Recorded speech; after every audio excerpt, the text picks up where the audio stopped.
நம்ம கேரட் பொரியல் உண்டாக்கலாம். அன்றைக்கி சின்னதாக திருவின கேரட்டை கொஞ்சம் முழுகிற மாதிரி தண்ணி வச்சு ஒரு 1/2 டம்ளர் தண்ணி வச்சுக்கிட்டு நம்ம வேக வச்சா மட்டும்தான் நல்லா ஃப்ரெஷ்ஷாக அது மாதிரி பூ மாதிரி வரும்.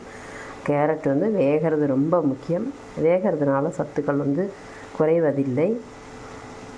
ஸோ 1/2 டம்ளர் தண்ணி விட்டு நான் வேக வச்சுருக்கேன், உப்பு மஞ்சள் தூளும் போட்டு.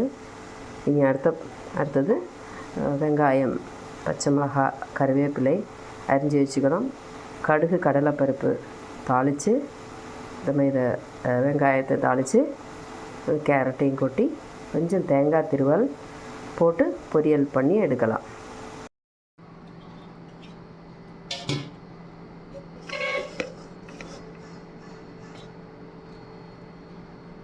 நம்ம கேரட்டு 1/2 டம்ளர் தண்ணி விட்டு நல்லா வேக வச்சு வச்சுருக்கோம். பூ போல் வெந்திருக்கு. காய்கறி நல்லா வெந்தால் மட்டும்தான் டேஸ்ட்டாக இருக்கும்.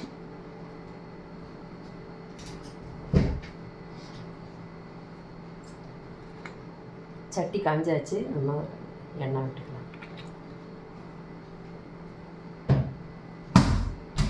சட்டி காயறதுக்குள்ளே தேவையான வெங்காயத்தை நறுக்கிக்கலாம். கொஞ்சமாக ஒரு அரை சவாலா, அதாவது பெரிய வெங்காயம் வெட்டியிருக்கேன். அது மாதிரி ஒரு கைப்பிடி அளவுக்கு தேங்காய், பச்சை மிளகாய் பொடியாக அரைச்சிக்க போகிறேன்.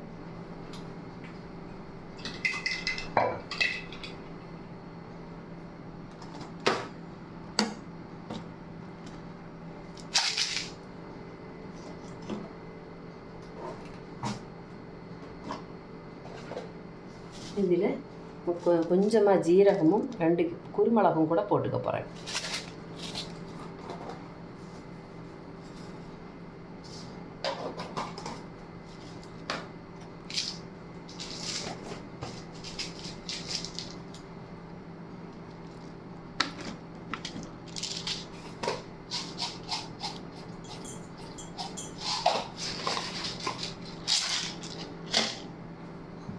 அப்போ இதில் தேங்காய் கூட ஒரு பச்சை மிளகாய், ஒரு 4 மிளகு, 1/4 ஸ்பூனு ஜீரகம் இது போட்டு நல்லா ஒரு சுற்றி எடுத்துகிட்டு வந்துடலாம்.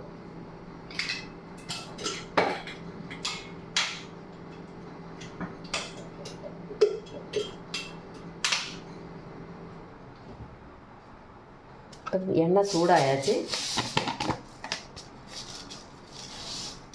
1 ஸ்பூன் கடுகு,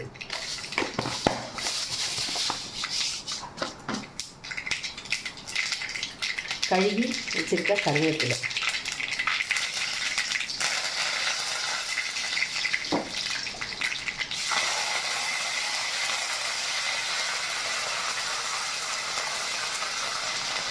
வெங்காயம்,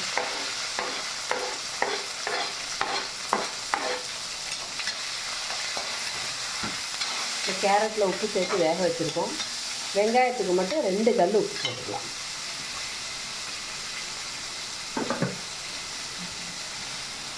நம்ம கல்லுப்பு, கடுகு ரெண்டுமே நமக்கு கண்திருஷ்டிக்காக குத்தி போடுற ஐட்டம். இந்த சாப்பாட்டில் இருக்கிற கண்ணும் திருஷ்டியும் எல்லாம் போகிறதுக்காகத்தான் நம்ம இந்த கடுகு தாளிக்கிறோம். இதுதான் நமக்கு சம்பிரதாயம். ஹிந்து சம்பிரதாயத்தில் கடுகு தாளிக்கிறது கண்திருஷ்டி போகிறதுக்காகத்தான். இந்த உணவு விவசாயியோட கையிலேருந்து நம்ம கைக்கு சேரத்துக்குள்ளார எத்தனையோ கைகள் மாறி அதை சாப்பிட்ணுன்னு ஆசைப்பட்டுட்டு அவங்களால சாப்பிட முடியாது. ஸோ அவங்களோட கர்மாவாக இதில் இருக்கும். அதை போக்குறதுக்காக மட்டும்தான் நம்ம கடுகு தாளித்து சமையலை ஆரம்பிக்கிறோம். கண் திருஷ்டி போக்கிட்டு சாப்பிட்ணுங்கிறதுக்காக. வேக வச்சுருக்க கேரட்டை இதில் போட்டுக்கலாம்.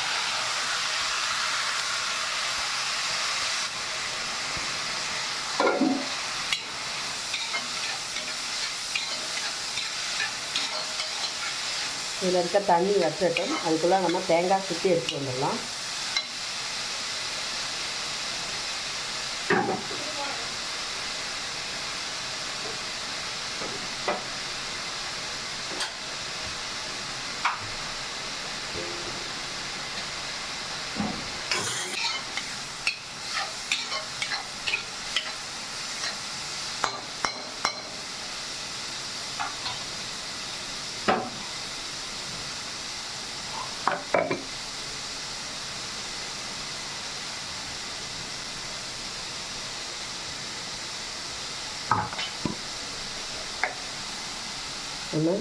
மஞ்சத்தூள் ஒரு ஆன்டிசெப்டிக், மங்களகரமும் கூட. குரு பகவானுடைய நிறம், சனிக்கு கடுகு, குரு பகவானுக்கு மஞ்சள்.